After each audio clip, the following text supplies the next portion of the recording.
KSYM, San Antonio College Radio.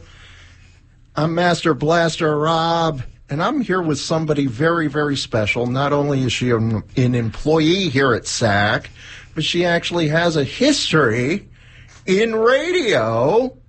Parti Patti. Hey, thank you for having me. I not only have a history in radio, Robert, but I have a history at KSYM. Yes, you do. You've told me about that. Yeah.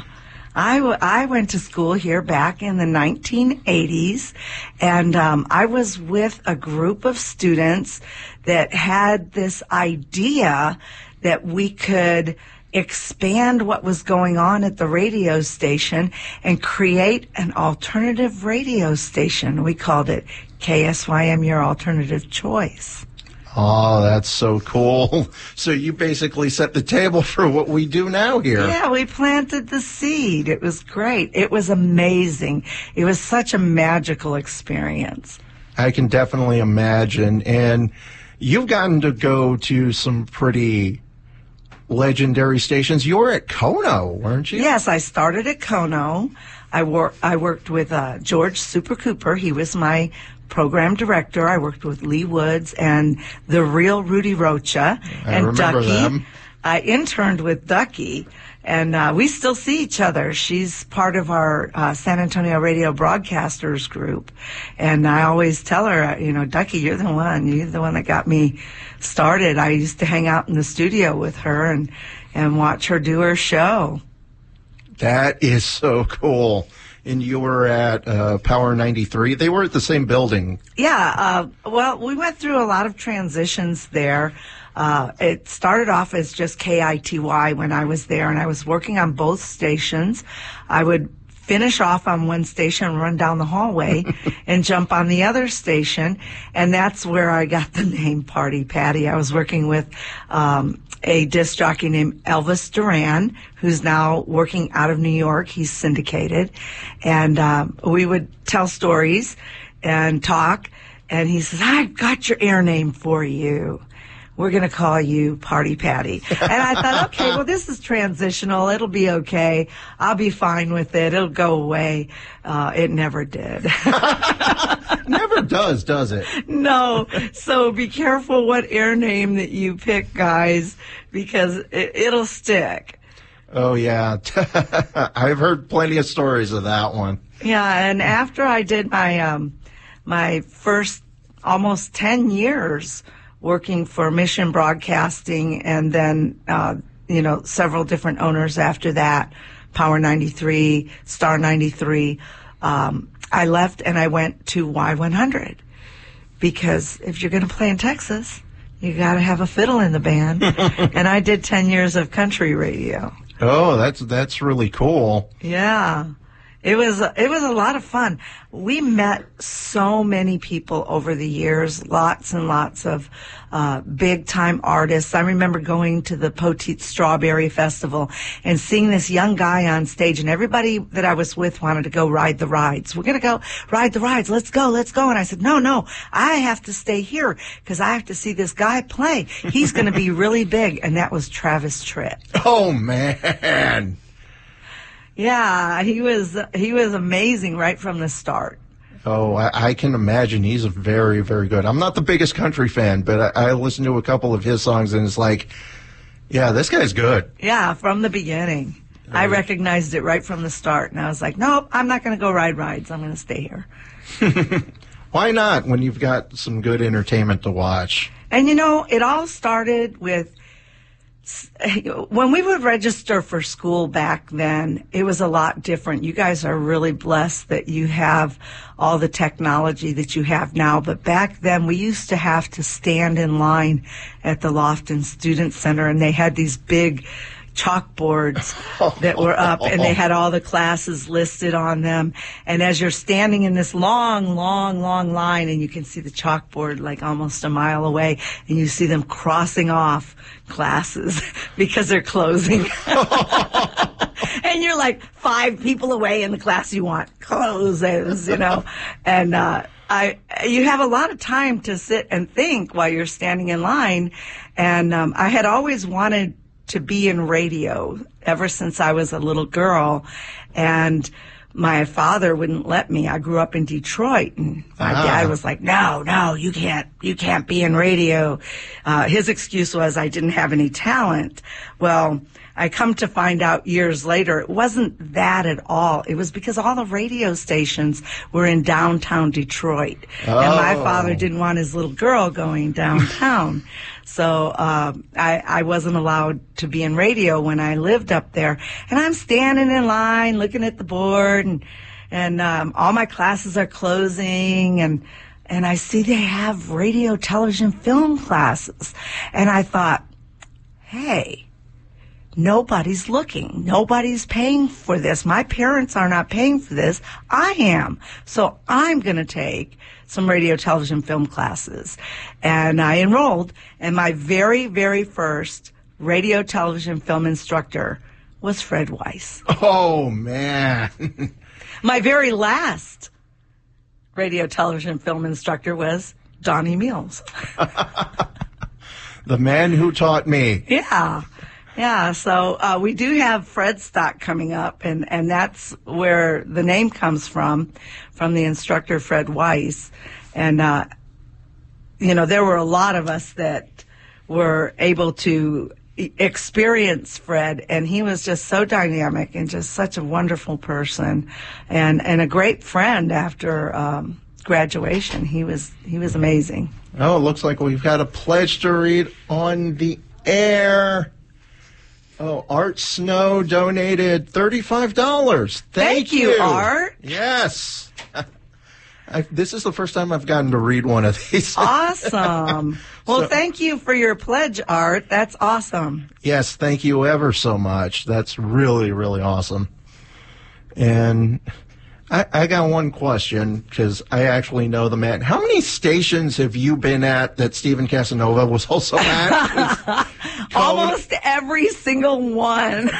Because Kono, Y100. We met back in the 80s at Kitty Kono. Spam call. Sorry, I'm going to mute my phone. I should have done that before I came on. So professional of me. That's okay. I do that all the time. But we have a mutual friend. We have Steve Casanova's a mutual friend of ours. I saw that on Facebook. And I met him back in the 80s when we worked at Kitty Kono together. And then we kind of followed each other. And what's really interesting about radio, back in the day, we were so competitive. And if you worked on KITY, you hated everybody that worked on KTFM. And everybody that worked on KTFM hated you. And we all hated each other. Everybody had this big competitive edge going on. And as time has gone on and we've all worked together at different stations over the years, and now everybody's part of the San Antonio Radio Broadcasters Association, we find that we're really just one big family. And we don't hate each other at all. We love each other. And it's so much fun to get together and just, share all of those old stories about things that we can't talk about on the air. I've heard some stories from Donnie, trust me. I hope I wasn't in any of those stories. No, but I do know what some of the jocks at KISS back in the 70s were doing at the transmitter. At all the transmitters, I'm afraid. Yeah, I heard that too. I made Tom Shepke blush once when I said, "Oh, yeah, Donnie told me some things." He just smiled and blushed. I bet he did. See, now, Tom is a neighbor of mine. He lives right down the street from me. Oh, wow. And we never met in radio, but we know each other from the neighborhood and also from here. We've met a few times at the San Antonio Radio Broadcasters, and he knows a lot of folks that I know. And there's a lot of other folks that I've never worked with that just because that we've worked in the industry through our social events and things like that we've all become really good friends. And it's great. It's a nice place to be. I bet. Well, we have to go to some music, but we'll have more. What are we going to hear? What are we going to hear? We're going to hear something from Gary Clark Jr. The song is called "What About the Children?" Awesome. Yeah. All right, KSYM, San Antonio College Radio. I'm Master Blaster Rob. I'm being joined by Parti Patti and Joe Tex from the Joe Tex Evening Show. Good to have you here. And we got a pledge. We sure do. We got a pledge of $75 from Veronica Sareba. Thank you, Veronica. That was very generous. We love you. Yes, thank you so much. Thank you so much for that. And, there is one thing, and if this got back to Casanova, he's probably going to laugh about this because he shares this post every so often of a certain event when you were at that building at Kono, and I guess maybe it was Star 93. I'm not sure, but it was around the time they started simulcasting the AM signal on FM on 101.1, and the story I was always told was management was a little slow in updating the wrap for the promotions truck, so Lee Woods took matters into his own hands and, a little spray paint, redecorated. Yeah, Lee's very creative. He always thinks outside the box. That is definitely an outside of the box moment, but the first time I saw that, I'm like, oh my God. So there was a disc jockey that we had back then, and his name was Blazin Blake Lindsay, and he was blind. He was an amazing disc jockey. And we had another fellow that worked there, and his name was Johnny Rock. And Lee was the program director at the time. And they would take the promotions van out and go to promotions. And Lee would always give them a warning. Now, Johnny Rock, don't drink and drive. And so one night they were coming back, and Lee was at the station waiting for them. And he's like, Johnny Rock, you better not be drinking and driving. And they had stopped at the corner of 9th and Arden Grove. And Blake drove the van. And Johnny Rock is like, I'm not driving. And Blake is blind, and he was riding the promotions van. It was really funny. That was the best. Oh, it reminds me of a promotion Donnie told me about that him and several other stations were involved in, where it was a race or something, and you had two people in the car. It was all disc jockeys, so that's scary enough as it is. But the driver would be blindfolded, so you had the other jock in the other seat that he's the one telling the person blindfolded, okay, turn here, do this. And I'm like, I'm not sure I'd want to be in a car with two disc jockeys when both of them can see. When they can both see. Oh, that's good.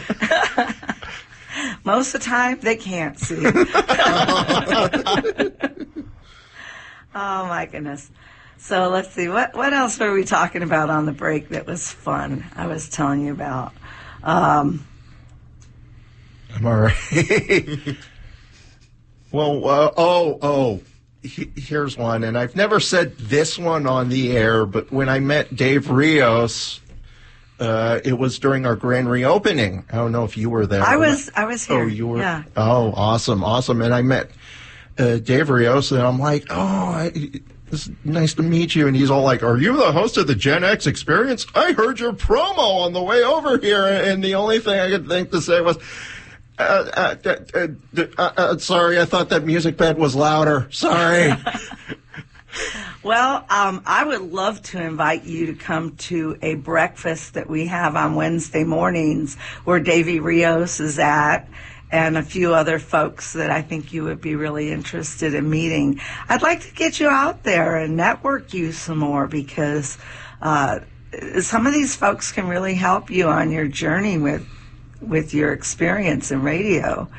And we've got a lot of different little activities that we do with San Antonio radio broadcasters, and then some little splinter events that we do off to the side with DJ lunches that include musicians and breakfasts and things like that. And I'd like to introduce you to some folks. I would love that. And if nothing else, I get to hear some stories. And oh, yeah, a lot of stories. I love hearing radio stories. I wish Donnie would tell me more. But I also know how busy he is. So. Well, no, we have him sworn to secrecy.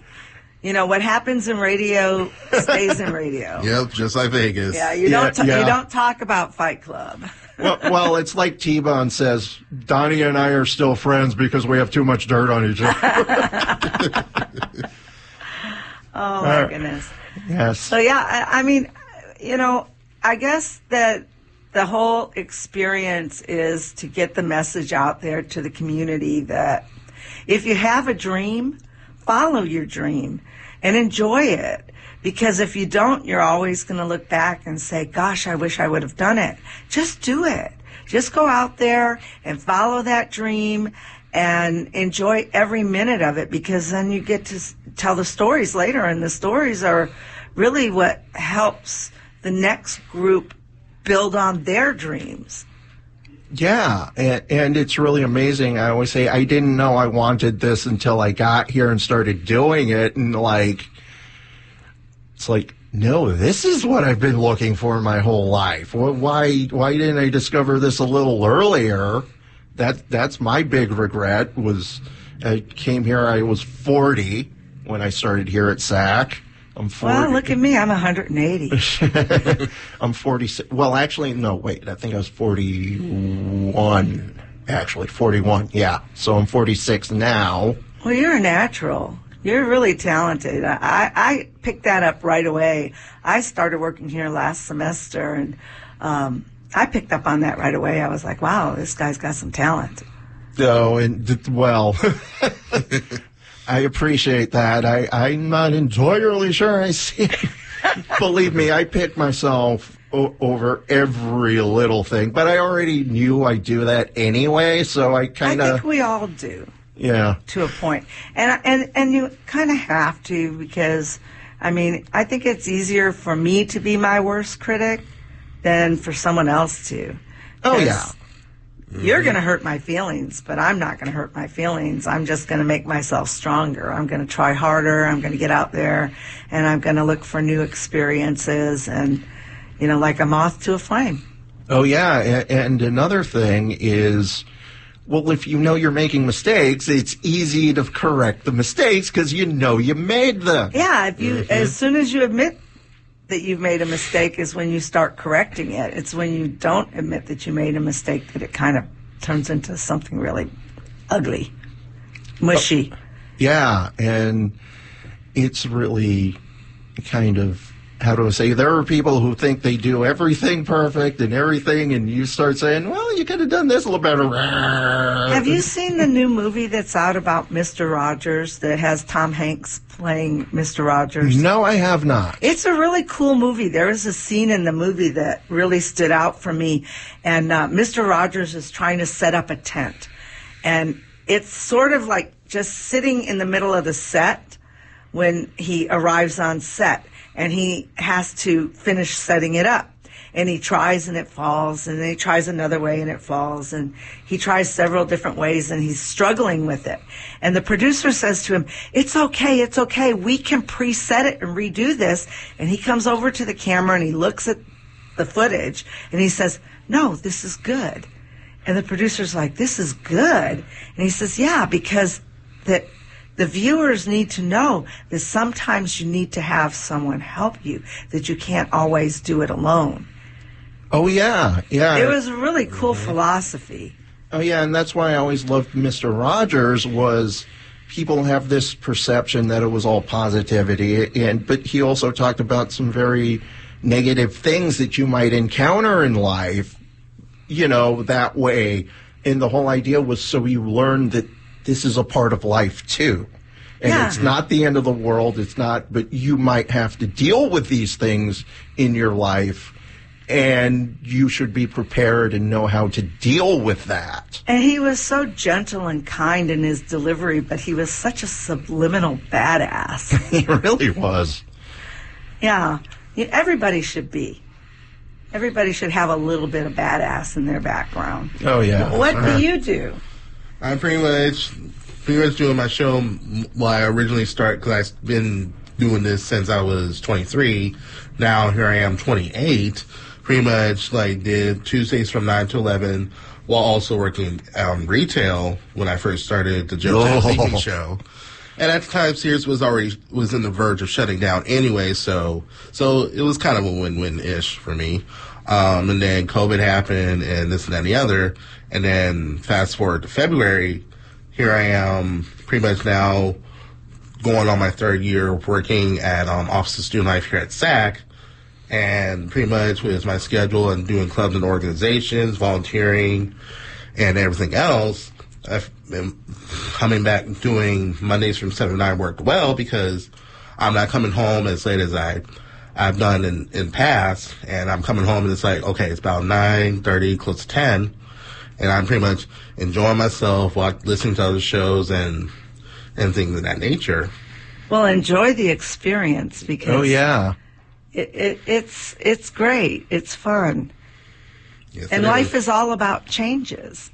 You know, as soon as you think that you're going to go in this direction, life is going to happen and you might have to veer off. And it's how you handle that change and make it work in a positive way. Yeah, I've had some couple moments where I accidentally slipped up and said my old time when I was here on my Monday show. I was like April Fool's, for example. Like when I well, you can do that on April Fool's. Yeah, of course. I'm like, and that's how it is because that's always my signature closing, and nod to Walter Cronkite was his, and that's the way it is at the end of his shows on the CBS Evening News. Well, you can't imagine how many times as a disc jockey we moved from one station to another and accidentally said the wrong call letters on the air. I've heard people do that. Yeah, it happens. You know, it happens. You know, or they work multiple stations at the same cluster, and they'll do. I've heard it. Yep. And I've accidentally said, I think it was in September of last year. It was last year, 22. I accidentally said your only alternative, but at that time we were transitioning away from that slogan and saying KSYM San Antonio College Radio. But mid-sentence, when I was saying your only alternative, I caught myself before completely saying it. Like, you're tuned into the Joe Takes Evening Show on KSYM San Antonio College Radio. And pretty much act like I pretty much left it in and just act like it was part of the gig. Yeah, that's what you have to do. You know, it's live radio. Oh, yeah, I wind up doing stuff like that when I do Blues Avenue once a month because that show's very different from my show. So sometimes it's like, no, we do it this way on this show. I'm like, I have to catch myself and That's what I'm really enjoying about KSYM today. When I was doing KSYM back in the 80s and we switched it over to alternative, that's all we did from beginning to end of broadcast because our focus was more on expanding the hours that we had because originally we only had about 4 hours of live music and we were pushing the hours back. When I left, we were staying till midnight and just getting ready to start to add hours to overnight. Watching y'all work now and seeing you create these different little, almost like little satellite shows makes a lot more sense because it gives you the opportunity to showcase what you do, the identity that you want to create. And you're promoting yourself when you go out into the market instead of us taking every single student and saying, this is what we're going to do. This is the identity that we have as a radio station. And even though, you know, you might be this genre or that genre, everybody's going to be what we tell you. And it's kind of nice to see that you guys get to create your persona and develop it that way. So it's nice to have all the different shows. I really like the reggae show on Friday nights. Oh, yeah, I usually listen on the archive because I'm working during that show, but I know occasionally Sergeant Remo will go live, so if I'm going to the bathroom, I'll pull up Instagram and say hi to him. I think that's my favorite right now. And of course, you know, for years I've listened to the Beatles show here. Oh, yeah. Off and on. And I listen to Tom's Prime Cuts. Oh, yeah. Yeah, because I'll be out driving around on Sunday afternoon at my little side job that I do, and so I'll have it on as far as I can go, and then it fades out, and I have to go to something else, and when I come back in, I'll switch back to it. But it's really great to see how everything has come from the beginning when I was there to where it is right now. And I think a lot of your guests that come in that work in radio that are here from San Antonio will feel the same way, because some of them are even from before me and some of them are from after me, and I think we all come out with the same outlook at the end, with a lot of pride in KSYM, because this is where we came from, and how you grew it, how you guys got to where you are today. We're really proud of what you guys are doing. You guys are our legacy, and we're happy that we were able to make that happen by being part of it throughout the years. Yeah, and I've always said I've never been more proud to be a part of anything than I have to be at this station, because I was a fan. When I first started volunteering here, just kind of hanging around the whole, like I said, I had no idea I had any interest in radio until I was doing it. But I knew I was coming to SAC. I knew that hanging around here and volunteering was something I wanted to do, because how often do you get to do that at some place you really like? Oh, Right. I remember standing in the studios at Y100. I'd already done Kitty Kono. I'd already been here at KSYM. And I'm standing in the studio at Y100, and everybody's gone. It's just me, and I'm on the air, and I'm thinking, wow, I did it again. This is real. I'm actually doing this. I'm here. They're letting me do this. There's nobody here telling me what to do. I'm actually doing it again. Because, I mean, it could have been a fluke. I could have maybe just, rolled in and rolled out of the first couple of years of radio, and it was like, it happened. But no, it went on and on and on. And I was like, wow, this is so cool. Yeah, we got to go to some music real quick, but we'll be back with both Joe Tex and Parti Patti. And I also want to thank those who have donated so far, not only this hour, but all week long. Thank you all so much. You make all of this possible. As I said on my show, it's a team effort, and you are the most important part of this team.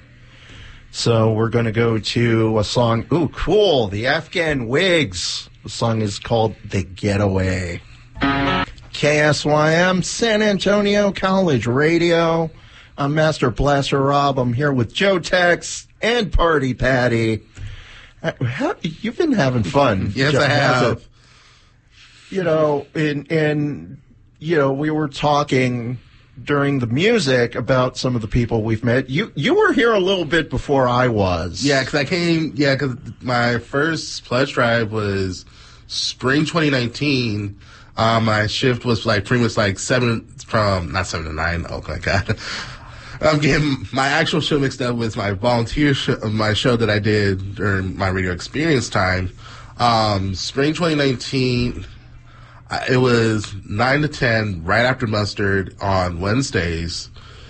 It was just like, when I first started, I was like, oh my God, what am I doing? Me too.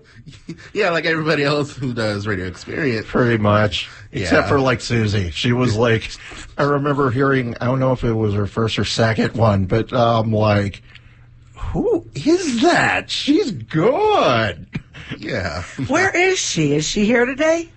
Yeah, I believe she's somewhere. She should run over here and come and talk with us. Well, she's going to graduate, right? Yes. Yeah. Yes, Yeah. and I'm graduating too. Well, technically, I finished all my courses in the fall, but yeah, I'm going to be walking the stage You'll too. walk the stage? Yeah. I didn't do that in high school. I didn't want to do that in high school, and I still kind of don't regret it. But this, I'm like, no, I want to be here, do so it. this one. I did it twice when I was here. I walked the stage. Oh. I came out of here with 2 degrees, one in radio, television, film, applied sciences, and the other one in just liberal arts. both on the dean's list. Oh, nice. Overachiever. Yes. Not me. I'm like, I feel lucky. I finished passed my course. Nah, straight A's all the time. Yep. You can ask Mustard how many times I was freaking out about taking math. Oh, math is awesome. You know, if you know your math, you will have money because you won't need anyone to count your money for you. That's about the only math I really excel at. No, Excel is even better. Don't get me started. I'm the Excel spreadsheet queen. I can link pages. I can do formulas. Oh, my God, math. Me and math. Golly. Yeah, I don't know how to do formulas in Excel. Oh, it's super easy. I'm sure it is. It's just nobody ever taught me how to do it. So. Yeah, it's just a couple clicks, and you're done. But I still have Donnie's spreadsheet calculator from broadcast sales and promotions. I'm like, everyone I know is like, I'm thinking of going in sales. Oh, I've got a spreadsheet calculator for you. Give me a flash drive. I'll copy it for you. It'll help. Yeah, Excel is like the most amazing thing for keeping things in order like that. Yeah, I can imagine. It's been around for as long as it has. It must work on some level. Yeah. And they've got everything now. It's out there on the cloud. You can do it whatever is comfortable for you. I always tell people there's more than one way to do something. You do the way that's comfortable for you. Oh, yeah. Because I can show you 3-4 ways to do the same thing. And whichever one clicked, that's the one you say, that's the way I'm going to do it. Kind of like radio in and of itself, if you think about it. Oh, I was going to ask you, what happens if I push that button over there? Which one? That one that's lit. This one? Yeah. This one? Yeah. That's our that sends over the feed. If you put the other one in audition, I'm not entirely sure what that. I know it. I know it will probably cut the speaker. Uh-oh. We think. would be in trouble then, right? Because that button was pressed earlier. Was it earlier this week or last? And, we couldn't really hear anything over the speakers. Did it make people run around? No, but Mustard's over here like, oh, you've got an audition. Let's fix that. Yeah, I guess we won't push that button then. We'll be good. Well, at least we don't have anything in queue, so. That's true. But, of course, now when we put things in queue, we can actually hear them on the speakers. When we used to put things in queue, we used to shut off everything. Oh, gosh. I think that was a Tom Bray modification that he fixed, because he was the one, you should be able to hear from the speakers at least. Well, he's the secretary of the San Antonio Radio Broadcasters. He's in charge of the money, I think. No, he's he's the treasurer. Well, basically, that's the same thing. Yeah, he's the treasurer. He's definitely good people. I know that. Oh, yeah. Yeah, he's super cool. He is. And built. And he's another one that I never actually worked with him, but I knew who he was because he always worked at a radio station that I hated. Oh, man. Wow. That's crazy. Yeah, but we're fine. We don't hate each other, really. That was the culture back then. It was radio wars. We had little radio wars. But KISS was untouchable. KISS was like the mecca of radio. Oh, yeah. And I didn't really start listening until the 90s over there. Yeah, what was it? I think it was 93. I think they had maybe they had switched back to rock. Right. Because they went oldies for, I don't understand what happened there.